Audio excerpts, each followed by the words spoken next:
अस्सलाम वालेकुम सत श्री अकाल प्रणाम दोस्तों। एक पिंड पंजाब ਦਾ ਚੈਨਲ ਤੇ ਅਸੀਂ ਅੱਜ ਇੱਕ ਨਵਾਂ ਪ੍ਰੋਗਰਾਮ ਲੈ ਕੇ ਆਏ ਹਾਂ ਗੁਰਮੁਖੀ ਦੇ ਹਵਾਲੇ ਦੇ ਨਾਲ। ਪਹਿਲੇ ਪ੍ਰੋਗਰਾਮ 'ਚ ਅਸੀਂ ਤੁਹਾਨੂੰ ਦੱਸਿਆ ਸੀ ਕਿ ਗੁਰਮੁਖੀ ਦੀਆਂ ਕਲਾਸਾਂ ਪਾਕਿਸਤਾਨ ਦੇ ਵਿੱਚ ਹੋ ਰਹੀਆਂ ਆ। ਜਿਹੜੇ ਸਾਡੇ ਵੀਰ ਭਰਾ ਉਹ ਗੁਰਮੁਖੀ ਸਿੱਖਣਾ ਚਾਹੁੰਦੇ ਆ ਉਹ ਸਾਡੇ ਨਾਲ ਸਾਡੇ ਦਿੱਤੇ ਹੋਏ ਨੰਬਰ ਤੇ ਰਾਬਤਾ ਕਰ ਸਕਦੇ ਆ। ਸਾਡੇ ਪਾਕਿਸਤਾਨ ਦੇ ਵਿੱਚ ਆਨਲਾਈਨ ਕਲਾਸਾਂ ਵੀ ਹੋ ਰਹੀਆਂ ਜਿਨ੍ਹਾਂ ਨੂੰ ਪ੍ਰਗਟ ਸਿੰਘ ਹੋਣੀ ਜਿਹੜੇ ਉਹ ਲੀਡ ਕਰਦੇ ਆ। जीवे साझा पंजाब की टीम बहुत अच्छे तरीके गुरमुखी सिखाने का जोड़ा फर्ज अदा कर रहे हैं। बहुत सारे लोगों ने जी गुरमुखी जी ऑनलाइन क्लासा के बदौलत सीखी आ। मजीद भी वो क्लासा जड़ियाँ उन्होंने लग रही हैं। जेडे भी लोग साढ़े वीर भरा वो सीखना चाहते हैं वो साढ़े नंबर पर राबता करके सानू दस सकते। असी तुहानू उन्होंने ग्रुपों के ऐड करा देंगे। 1947 के पंजाब नू दो हिस्सों में तकसीम किया। उस दे नाल लहिंदा पंजाब पाकिस्तान चढ़दा पंजाब इंडिया दे विच रह गया। जबान एक होने के बावजूद असी एक दूसरे के अदब तो फायदा नहीं चुक सके। उसकी वजह यही सी कि जेडे चढ़दे पंजाब वाले सीगे उन्हां दा जिहड़ा रस्मुल खत सीगा वो सीगा गुरमुखी दे विच, ते जेडे लहिंदे पंजाब दे विच आ गए इन्हां दा रस्मुल खत जिहड़ा पंजाबी दा वो शाहमुखी दे विच सीगा। बोलण दे विच एक होने के बावजूद भी असी एक दूजे के अदब तो फायदा नहीं चक सके क्योंकि लिखण दे विच बहुत सारा फर्क सीगा। इस करके असी एक कोशिश कर रहे हैं कि जेडे चढ़ते पंजाब वाले शाहमुखी सीख जाण ते लहिंदे पंजाब वाले गुरमुखी सीख जाण, ताकि जेडे एक दूसरे की जबान तो लहिंदे वाले गुरमुखी तो ना आशना आ वाकफ नहीं है, चढ़ते वाले जेडे शाहमुखी तो वाकफ नहीं है। टावां टावां को बंदा मिलता जोड़ा ये दोनों जबानों लिखण दे विच भी महारत रखता है। तो कोशिश करनी है जी दोनों को यह सिखाया जाए और ये जो अदब आ इस तो फायदा चुकया जाए। अज साडे नाल मास्टर दिलावर साहब भी मौजूद आ जेडे गुरमुखी जानते हैं, बिल्कुल अच्छी तरह जानते हैं। असीं इन्हां तो सारा कुछ पुछना है कि अगर आपां इन्हां दीयां क्लासां लाणियां पवे पाकिस्तान पंजाब दे विच ते की तरीकाकार हो सकदा, इहनूं किस तरह आपां लागू कर सकते हैं ते ये ज़्यादा तो ज़्यादा किन्ने टाइम दे विच सीखी जा सकती है। मास्टर जी मैनूं ये दसो सब तो पहले कि तुहानूं गुरमुखी जिहड़ी है ये किस तरह आई है, कित्थों सीखी है तुसीं? मैं ना पहले तो पंजाबी का स्टूडेंट सी, MA पंजाबी कीता सी जी। ते मैनू शौक सीगा कि शाहमुखी रस्मुल खत दे नाल नाल मैनू गुरमुखी रस्मुल खत जिहड़ा लिखना ये भी आ जाए। ते मैं इंडिया दे विच एक प्रोग्राम चल रहा है दरबार शरीफ बड़ू साहब दे तावन दे नाल संगत TV ते जी। उस दे उत्तों मैं ये अपना प्रोग्राम जिहड़ा देखदा रहा, देखने नाल फिर मैं कोशिश की है मैं सारे दे अखर जिहड़े लिखने सीख लए आ। हुण मैं गुरमुखी जिहड़ा पढ़ भी लैना लिख भी लैना ते शौक ये सी कि अपना उस इलम तो भी इस्तेफादा किया जाए जिहड़ा गुरमुखी रस्मुल खत दे विच लिखिया गया ते जिहड़ा शाहमुखी च उह तों भी फायदा उठाया जाए। ते तुहाडी ये बड़ी काविश है, कोशिश है जिहड़ी तुसीं पंजाब दे विच ये अच्छा जड़ा कदम उठा रहे हैं। तो ये ऑनलाइन भी क्लासां लाइया जा सकदियां या अकेडमी की सूरत दे विच भी बच्चों नूं जिहड़े दिलचस्पी रखते हैं उन्होंने पढ़ाया जा सकता। और ज़्यादा लंबा कोर्स नहीं है क्योंकि पूरी लैंगुएज नहीं सीखनी बल्कि सिर्फ एक रस्मुल खत सीखना है जिहड़ा बंदा एक महीने दे विच अच्छे तरीके दे नाल सीख सकदा। फायदा तो आप दसिया कि एक दूजे के अदब तो आप बहुत सारे पिछे रह गए हैं, नहीं सीख सके। किताबां उन्होंने लिखियां साडे नहीं पढ़न चाहदियां, साडियां लिखियां उन्होंने पढ़नियां मुश्किल आ, ट्रांसलेशन करके भी वो सही तरह ना वो चस नहीं आती हैगी। इस तो इलावा की फायदा हो सकता जी इहदा? ये है कि पहले तो तुहानूं इहदे वास्ते ना प्रिंट मीडिया चाहिए जितों हर बंदा फायदा उठा सकता। ਜਿਹੜੇ ਸਿਆਣੇ ਆ ਜਾਂ ਬਜ਼ੁਰਗ ਆ ਉਹਨਾਂ ਨੂੰ ਨੈਟ ਦਾ ਜਾਂ ਹੋਰ ਚੀਜ਼ ਦਾ ਪਤਾ ਨਹੀਂ, ਪ੍ਰਿੰਟ ਮੀਡੀਆ ਤੋਂ ਫਾਇਦਾ ਉਠਾ ਸਕਦੇ। ਕਾਇਦੇ किताबां रसाले वगैरह वो मिलने चाहिए जी। अच्छा ये पाकिस्तान दे विच बहुत सारे लोग अज भी जानते हैं जी, जो सियाने लोग आ वो जानते हैं क्योंकि सन 47 तो बाद फिर इत्थे गुरमुखी पढ़ाने का कोई अपना स्कूलों कालजां दे विच कोई इंतजाम नहीं सीगा। शाहमुखी तो पढ़ाते वैसे PhD तक अपना इत्थे चलदी है पाकिस्तान दे विच, पंजाबी PhD तक MPhil तक कराते हैं। लेकिन वो रस्मुल खत जो शाहमुखी जो है ना उही चलता। दूसरा जो वो ना कोई रिसर्च कर सकता, ना उन्होंने कोई पढ़ सकता, ना वो कोई फायदा उठा सकता। हालांकि उन्होंने भी मकाले लिखे है, अगर वो साडे लोग जोड़े पढ़न तो वो तो फायदा उठा सकते हैं। ਅੱਜ ਵੀ ਆਪਣੇ ਪਾਕਿਸਤਾਨ 'ਚ ਬਹੁਤ ਪੁਰਾਣੇ ਜਿਹੜੇ ਹਕੀਮ ਆ ਉਹ ਗੁਰਮੁਖੀ ਵਿੱਚ ਹੀ ਨੁਸਖਾ ਲਿਖਦੇ ਹਾਂਜੀ, ਗੁਰਮੁਖੀ ਵਿੱਚ ਹੀ ਲਿਖਦੇ ਆ।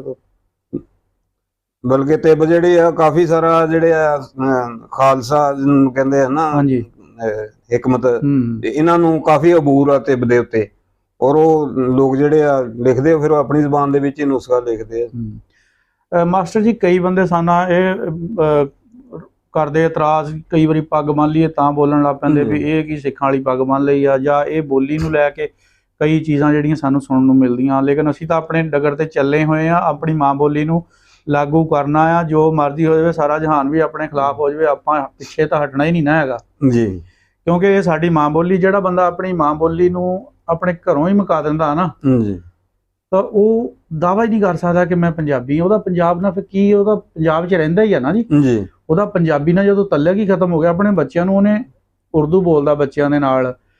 ਸਭ ਤੋਂ ਬੜਾ ਮਸਲਾ ਆਪਣੇ ਇਹ ਵੀ ਹੈ ਕਿ ਆਪਾਂ ਆਪਣੇ ਬੱਚਿਆਂ ਨਾਲ ਘਰਾਂ ਵਿੱਚ ਪੰਜਾਬੀ ਨਹੀਂ ਬੋਲਦੇ ਹੈਗੇ, ਜਿਹਦਾ ਕਰਕੇ ਪੰਜਾਬੀ ਜਿਹੜੀ ਨਾ ਹੌਲੀ ਹੌਲੀ ਮੁੱਕਦੀ ਜਾ ਰਹੀ ਆ। ਅੱਛਾ, ਬਾਕੀ ਪੰਜਾਬੀ ਦੇ ਵਿੱਚ ਇੱਕ ਹੋਰ ਮੈਂ ਥੋੜੀ ਜਿਹੀ ਗੱਲ ਕਰਨਾ ਚਾਹਾਂਗਾ। ਹੋ ਸਕਦਾ ਕਈਆਂ ਬੰਦਿਆਂ ਨੂੰ ਬੁਰੀ ਵੀ ਲੱਗੇ, ਪਰ ਲੱਗਦੀ ਤੇ ਚਲੋ ਕੋਈ ਨਹੀਂ, ਮਾਫੀ ਮੰਗ ਲਾਂਗੇ ਬਾਅਦ ਚ ਉਹਨਾਂ ਕੋਲੋਂ, ਸਾਡੇ ਵੀਰ ਭਰਾ ਆ ਉਹ।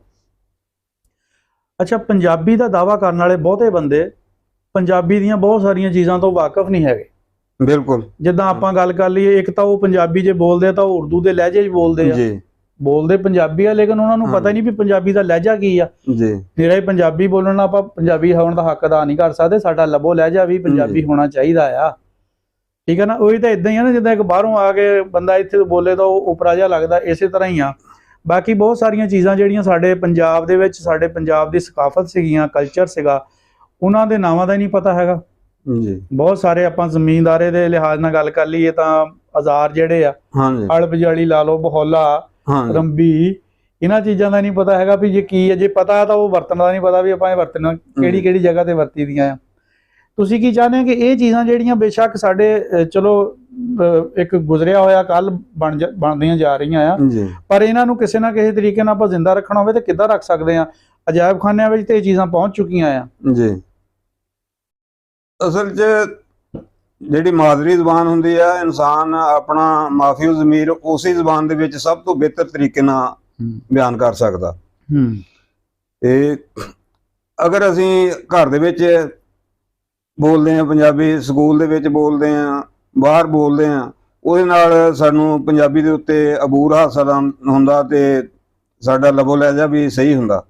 ਅਗਰ ਅਸੀਂ ਬਿਲਕੁਲ ਇਹ ਤੋਂ ਦੂਰੀ ਇਖਤਿਆਰ ਕਰ ਲਵਾਂਗੇ, ਫਿਰ ਅਸੀਂ ਸਾਰੀ ਆਪਣੀ ਸਕਾਫਤ ਜਿਹੜੀ ਆ, ਕਲਚਰ ਆ ਸਾਡਾ, ਉਹਨੂੰ ਭੁੱਲ ਜਾਵਾਂਗੇ। ਤੇ ਇਸ ਵਾਸਤੇ ਇਹ ਹੈ ਕਿ ਅਦਬੀ ਤੌਰ ਤੇ ਵੀ ਪੰਜਾਬੀ ਨੂੰ ਜਿਹੜਾ ਪੜ੍ਹਾਇਆ ਜਾਵੇ ਤੇ ਆਮ ਰੋਜ਼ਮर्रा ਦੇ ਵਿੱਚ ਬੋਲਚਾਲ ਦੇ ਵਿੱਚ ਵੀ ਇਹਨੂੰ ਇਸਤੇਮਾਲ ਕੀਤਾ ਜਾਵੇ, ਫਿਰ ਹੀ ਸਾਡੀ ਸਕਾਫਤ ਜਿਹੜੀ ਆ ਜ਼ਿੰਦਾ ਰਹਿ ਸਕਦੀ ਹੈ। ਦੂਸਰਾ ਹੈ ਕਿ ਜਿਹੜਾ ਤੁਸੀਂ ਪਹਿਲੇ ਦੱਸਿਆ ਕਿ ਲੋਕ ਜਿਹੜਾ ਇਹਨੂੰ ਮਜ਼ਹਬ ਦੇ ਨਾਲ ਮਨਸੂਬ ਕਰ ਦਿੰਦੇ ਆ, ਹਾਲਾਂਕਿ ਮਜ਼ਹਬ ਦੇ ਨਾਲ ਕਿਸੇ ਵੀ ਜ਼ੁਬਾਨ ਦਾ ਕੋਈ ਤਾਲੁਕ ਨਹੀਂ ਗਾ ਪੰਜਾਬੀ ਦੇ ਵਿੱਚ। ਬਲਕਿ ਪੰਜਾਬੀ ਨੂੰ ਸੂਫੀਆ ਦੀ ਜ਼ੁਬਾਨ ਕਿਹਾ ਜਾਂਦਾ।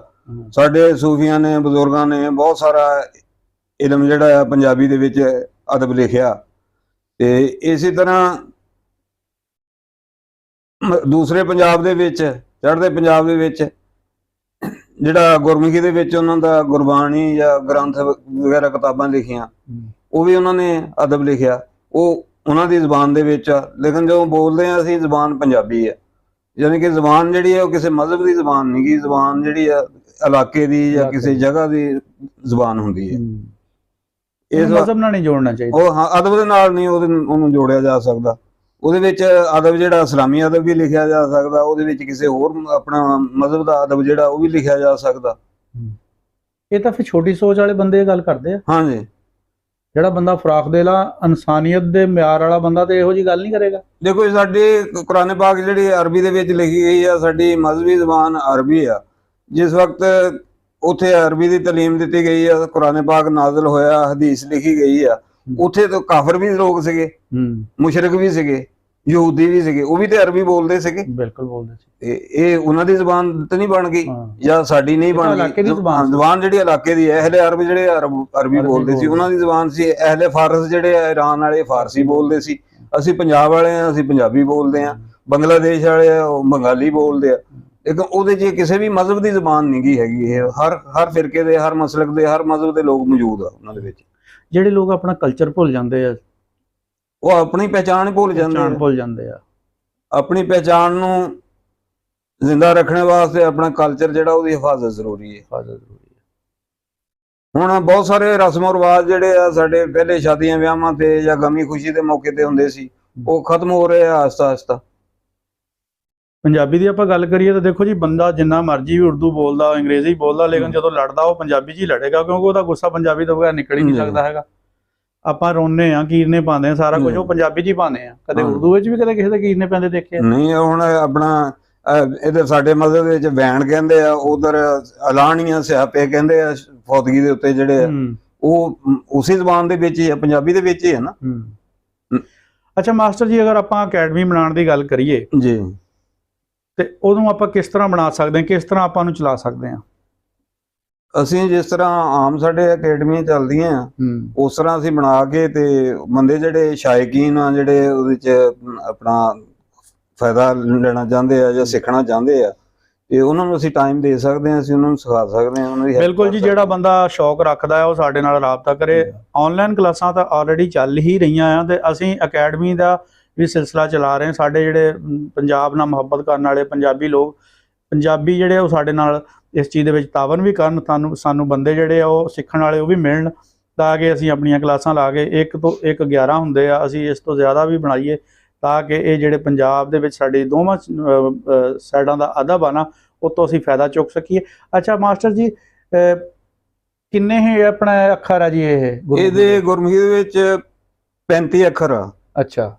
ਤੇ 10 ਮਾਤਰਾ ਆ। ਅੱਛਾ। ਤੇ ਕੁਝ ਹੋਰ ਅਦਕ ਵਗੈਰਾ ਤੇ ਛੋਟੀਆਂ ਛੋਟੀਆਂ ਚੀਜ਼ਾਂ ਹੈਗੀਆਂ ਨਾਲ। ਮਾਤਰਾ ਵਿੱਚ ਕਿਹੜੇ ਕਿਹੜੇ ਆਉਂਦੇ? ਮਾਤਰਾ ਦੇ ਵਿੱਚ ਜਿਸ ਤਰ੍ਹਾਂ ਸਾਡੇ ਹੁੰਦੇ ਨਾ ਜ਼ੇਰ ਜ਼ਬਰ ਪੇਸ਼ ਵਗੈਰਾ, ਉਹ ਜਿਹਾ ਸਿਹਾਰੀ, ਬਿਹਾਰੀ, ਲਾਮ, 2 ਲਾਮ, ਔਂਕੜ, 2 ਔਂਕੜ, ਕੰਨਾ, ਸਿਹਾਰੀ, ਬਿੰਦੀ, ਟਿੱਪੀ, ਅਦਕ, ਸਹੀ, ਇਹ ਚੀਜ਼ਾਂ ਇਹ ਉਹਨਾਂ ਦੇ ਮਤਲਬ ਜ਼ੇਰ ਜ਼ਬਰ ਲਾ ਕੇ ਜਿਹੜੀ ਹੈ ਨਾ ਸਿਹਾਰੀ, ਇਹ ਸਾਡੀ ਜ਼ੇਰ ਦੇ ਬਰਾਬਰ ਆ। ਜਿਹੜੀ ਬਿਹਾਰੀ ਆ ਉਹ ਛੋਟੀ ਜੇ ਦੇ ਬਰਾਬਰ ਆ। ਕੰਨਾ ਜਿਹੜਾ ਉਹ ਅਲਫ ਦੇ ਬਰਾਬਰ ਆ।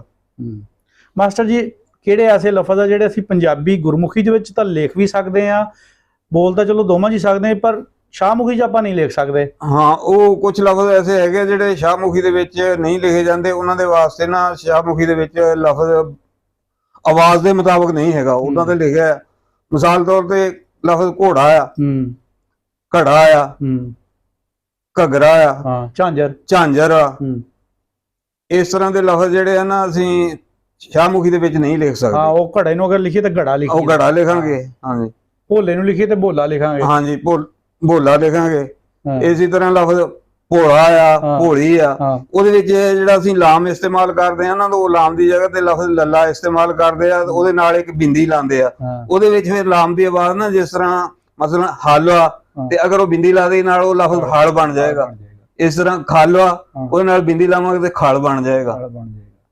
ਲਫ਼ਜ਼ ਇੱਕੋ ਹੀ ਆ, ਉਹਦੇ ਅੱਖਰ ਇੱਕੋ, ਉਹਦੇ ਨਾਲ ਬਿੰਦੀ ਲਾ ਦੇਣਾ ਤੇ ਲਾਮ ਦੀ ਦੂਸਰੀ ਆਵਾਜ਼ ਨਿਕਲਦੀ ਆ। ਜਿਸ ਤਰ੍ਹਾਂ ਪਾਣ, ਪਾਨ ਤੇ ਪਾਣ। ਇਸ ਤਰ੍ਹਾਂ ਨੂਨ ਦੀਆਂ ਆਵਾਜ਼ਾਂ ਵੀ 2 ਹੈ। ਇੱਕ ਤੇ ਸਾਡੇ ਆਮ ਹੈ ਨਾ ਨੂਨ ਚੱਲਦਾ, ਤੇ ਇੱਕ ਨੂਨ ਗੁੰਨਾ ਚੱਲਦਾ ਆ। ਤੇ ਉਹਨਾਂ ਦੇ ਵਿੱਚ ਨਾ ਨੂਨ ਦੀਆਂ 2 ਆਵਾਜ਼ਾਂ, ਇੱਕ ਨੰਨੇ ਨਾਲ ਲਿਖਿਆ ਜਾਂਦਾ, ਦੂਸਰਾ ਲਫ਼ਜ਼ ਅੱਖਰ ਨਾਣਾ। ਹਾਂ, ਮਿਸਾਲ ਤੌਰ ਤੇ ਅਸੀਂ ਕਾਨਾ ਲਿਖਦੇ ਹਾਂ ਨਾ, ਤੇ ਅਗਰ ਅਸੀਂ ਗੁਰਮੁਖੀ ਲਿਖਾਂਗੇ, ਕੱਕੇ ਨੂੰ ਕੰਨਾ, ਨੰਨੇ ਨੂੰ ਕੰਨਾ, ਕਾਨਾ ਬਣ ਜਾਏਗਾ। ਲੇਕਿਨ ਜਦੋਂ ਅਸੀਂ ਕਾਣਾ ਲਿਖਾਂਗੇ, ਫਿਰ ਕੱਕੇ ਨੂੰ ਕੰਨਾ, ਨਾਣੇ ਨੂੰ ਕੰਨਾ, ਤੇ ਕਾਣਾ ਬਣੇਗਾ, ਬਣ ਜਾਏਗਾ। ਹਾਂ, ਨੂਨ ਦੀ ਦੂਸਰੀ ਨਾ ਮੁਖਤਲਿਫ ਆਵਾਜ਼ ਹੈ। ਇਸੇ ਤਰ੍ਹਾਂ ਦੇ ਵਿੱਚ ਸਾਡੇ ਅਗਰ ਆਪਣੇ ਸ਼ਾਹਮੁਖੀ 'ਚ ਕਰੀਏ ਤਾਂ ਇੱਕੋ ਤਰ੍ਹਾਂ ਇੱਕੋ ਹੀ ਆ। ਉਹਨੂੰ ਜਾਂ ਤੇ ਪਾਣੀ ਪੜਾਂਗੇ ਤੇ ਜਾਂ ਪਾਣੀ ਪੜਾਂਗੇ। ਉਹ ਸਾਡੇ ਸਿਰਫ ਸੋਚਦੇ ਆ ਉਹਨੂੰ ਕਿ ਅਗਲੇ ਪਿਛਲੇ ਲਫ਼ਜ਼ਾਂ ਦੀ ਨਿਸਬਤ ਦੇ ਨਾਲ ਆਪਾਂ ਨੂੰ ਸਮਝ ਲਵਾਂਗੇ, ਲੇਕਿਨ ਲਫ਼ਜ਼ ਦੇ ਨਹੀਂ ਦੱਸਣਾ ਉਹਦਾ ਤਲਫ਼ਜ਼। ਲੇਕਿਨ ਗੁਰਮੁਖੀ ਦੇ ਵਿੱਚ ਜਿਹੜਾ ਲਫ਼ਜ਼ ਆ ਉਹ ਤਲਫ਼ਜ਼ ਦੱਸਦਾ ਆਪਣਾ। ਲਫ਼ਜ਼ ਦਾ ਇਹਦਾ ਮਤਲਬ ਉਹ ਇਹਦੇ ਨਾਲੋਂ ਮੱਚ ਬੈਟਰ ਆ। ਹਾਂ, ਇਦਾਂ ਸਮਝਣ ਲਈ। ਹਾਂ, ਇਹ ਹੈ ਕਿ ਅਸੀਂ ਜਰਾ ਉਦੋਂ ਨਾਬਲ ਤਾਂ ਅਸੀਂ ਆਸ਼ਨਾ ਨਹੀਂ, ਇਸ ਤੋਂ ਅਸੀਂ ਉਦੋਂ ਜ਼ਿਆਦਾ ਸਮਝ ਨਹੀਂ ਸਕਦੇ। ਲੇਕਿਨ ਉਹਦੇ ਨਾਲ ਲਫ਼ਜ਼ ਜਿਹੜੇ ਆ ਨਾ ਉਹਦੇ ਜਿਹੜੀ ਸੌਤ ਜਾਨੀ ਆਵਾਜ਼ ਆ ਉਹ ਸੇਮ ਟੂ ਸੇਮ ਉਹੀ ਲਿਖੀ ਜਾਂਦੀ ਹੈ, ਉਹੀ ਪੜ੍ਹੀ ਜਾਂਦੀ ਹੈ। ਮਾਸਟਰ ਜੀ ਹੁਣਾਂ ਨਾਲ ਗੱਲਾਂ ਬਾਤਾਂ ਹੋਈਆਂ, ਹੋਰ ਵੀ ਕਰ ਸਕਦੇ ਹਾਂ, ਲੇਕਿਨ ਗੱਲ ਉਨੀ ਕਿ ਜਿੰਨੀ ਕੁ ਅਗਲਾ ਸੁਣ ਲਵੇ, ਕਿਉਂਕਿ ਜ਼ਿਆਦਾ ਲੰਬੀ ਵੀਡੀਓ ਨੂੰ ਅੱਜ ਕੱਲ੍ਹ ਲੋਕ ਘੱਟ ਹੀ ਦੇਖਦੇ ਆ। ਤੇ ਅਸੀਂ ਆਪਣੇ ਚੜ੍ਹਦੇ ਪੰਜਾਬ ਵਾਲੇ ਵੀਰਾਂ ਨੂੰ, ਪੰਜਾਬੀਆਂ ਨੂੰ, ਪੰਜਾਬੀ ਨਾਲ ਪਿਆਰ ਕਰਨ ਵਾਲਿਆਂ ਨੂੰ, ਪੰਜਾਬ ਨਾਲ ਪਿਆਰ ਕਰਨ ਵਾਲਿਆਂ ਨੂੰ ਇੱਕ ਗੁਜ਼ਾਰਿਸ਼ ਕਰਾਂਗੇ, ਇੱਕ ਬੇਨਤੀ ਕਰਾਂਗੇ ਕਿ ਇੱਥੋਂ ਆਉਂਦੇ ਹੋਏ ਨਾ ਕਮੋ ਬੇਸ਼ 5-5 10-10 ਕਾਇਦੇ ਲੈਂਦੇ ਆਇਆ ਕਰੋ, ਕਿਉਂਕਿ ਇੱਥੋਂ ਕਾਇਦਾ ਨਹੀਂ ਲੱਭਦਾ ਹੈਗਾ। ਗੁਰਮੁਖੀ ਦਾ ਅਗਰ ਸਿੱਖਣ ਵਾਲਾ ਸ਼ੌਕ ਬਹੁਤ ਰੱਖਦੇ ਲੋਕ, ਪਰ ਸੱਚੀ ਬਾਤ ਹੈ ਇੱਥੋਂ ਸਾਡੇ ਪਾਕਿਸਤਾਨ ਦੇ ਵਿੱਚੋਂ, ਪੰਜਾਬ ਚੋਂ ਕਾਇਦੇ ਨਹੀਂ ਲੱਭਦੇ ਹੈਗੇ। ਅਸੀਂ ਇੱਕ ਮਾਸਟਰ ਜੀ ਉਹਨਾਂ ਦੇ ਤਾਵਨ ਦੇ ਨਾਲ ਅਸੀਂ ਕਾਇਦਾ ਲਿਖਣ ਦੀ ਵੀ ਕੋਸ਼ਿਸ਼ ਕਰਾਂਗੇ, ਉਹਨੂੰ ਫਿਰ ਬਾਅਦ 'ਚ ਪਬਲਿਸ਼ ਕਰਵਾਵਾਂਗੇ, ਤਾਂ ਕਿ ਸਾਡੇ ਜਿਹੜੇ ਲੋਕ ਆ ਅਸੀਂ ਉਹਨਾਂ ਨੂੰ ਫ੍ਰੀ ਵੰਡਾਂਗੇ। ਅਸੀਂ ਕੋਈ ਫ੍ਰੀ ਆਫ ਕਾਸਟ ਕੋਈ ਪੈਸਾ ਨਹੀਂ ਉਹਦਾ ਲਵਾਂਗੇ, ਲੇਕਿਨ ਪੰਜਾਬੀ ਨਾਲ ਪਿਆਰ ਕਰਨ ਦੇ ਹਸੀਅਤ ਦੇ ਨਾਲ ਅਸੀਂ ਆਪਣਾ ਹੱਕ ਸਮਝਦੇ ਹਾਂ ਕਿ ਅਸੀਂ ਚਲੋ ਜਿੰਨੇ ਕੁ ਜੋਗੇ ਹੈਗੇ ਅਸੀਂ ਕਰੀਏ।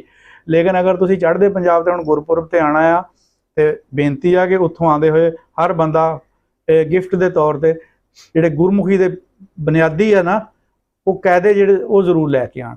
ਇਨਸ਼ਾਅੱਲਾ ਜੀ ਨਵੇਂ ਪ੍ਰੋਗਰਾਮ ਤੁਹਾਡੀ ਖਿਦਮਤ 'ਚ ਹਾਜ਼ਰ ਹੋਵਾਂਗੇ ਜੀ। ਤੇ ਪੰਜਾਬ ਤੇ ਪੰਜਾਬੀਆਂ ਨਾਲ ਪਿਆਰ ਕਰਨ ਵਾਲਿਆਂ ਨੂੰ ਢੇਰ ਸਾਰਾ ਸਲਾਮ ਜੀ। ਰੱਬ ਰਾਖਾ।